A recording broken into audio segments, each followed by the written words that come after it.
Le chant du cygne Ben Haddouga. Blessure de la mémoire est la dernière œuvre écrite par l'un des pionniers de la littérature algérienne d'expression arabe, Abdelhamid Ben Haddouga. Ce recueil de nouvelles s'achève ainsi vers les mêmes abîmes. Le temps est pessimiste, une anticipation à la violence qui déferle aujourd'hui dans le monde. 10 nouvelles très bien illustrées par le calligraphe Hassan Messaoudi décrivent le passage de la paix des années 80 à la guerre inutile et tragique des 90s en Algérie.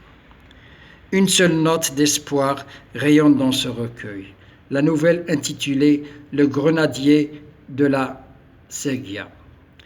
Cette dernière retrace le combat d'un garçon qui s'acharne à ressusciter un grenadier dont les racines ont séché. La chute de la nouvelle est un happy end, dont 4 mots composent la belle calligraphie. Nous serons le jardin.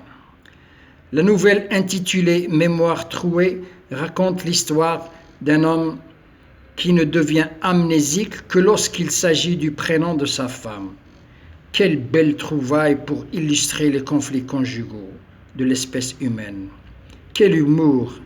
Écrit à la première personne du singulier, l'auteur a certainement goûté aux fruits amers du branle-bas conjugal. Parfois, il déborde de tendresse. Il dit à sa femme « Tu m'es une patrie, à qui appartiennent mon âme et ma vie ». La nouvelle s'achève par un rêve où l'amnésique rencontre un vieillard à qui il raconte ses déboires. « Décris-moi ta femme » lui demande le derviche. L'auteur la compare d'abord à l'or, chose qui fait croire au vieillard que cet homme est pauvre. Il la compare ensuite à un régime de dattes. « Tu es donc un affamé » lui réplique le derviche. Elle est amour, mais en plus généreux, est la dernière métaphore de l'auteur. Le vieillard lance la réplique la plus significative de la nouvelle. Il n'y a rien de plus précieux que l'amour, sinon la liberté.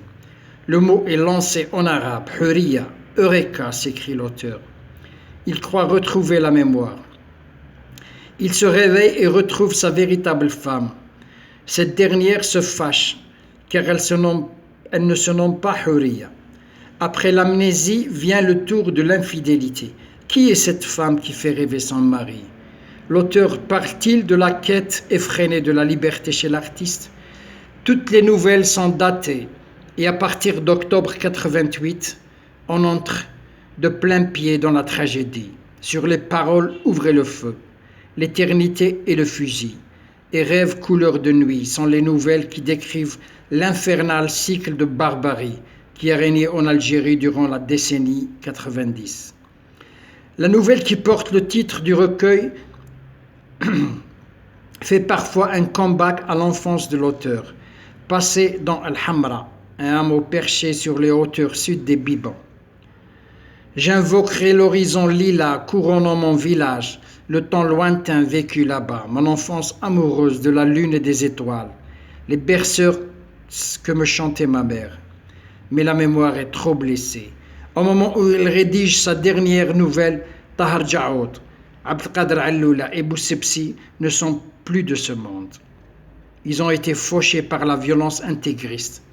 Les uns ont été assassinés, les autres sont sur la liste d'attente. Né en 1925 à Mansoura, dans la wilaya de Bojbararij, Ben Haddouga est considéré comme le père fondateur du roman algérien d'expression arabe. Ce recueil de nouvelles est aussi un témoignage qui dévoile les blessures encore ouvertes de l'Algérie contemporaine. Son chant de cygne est une complète, un lamento.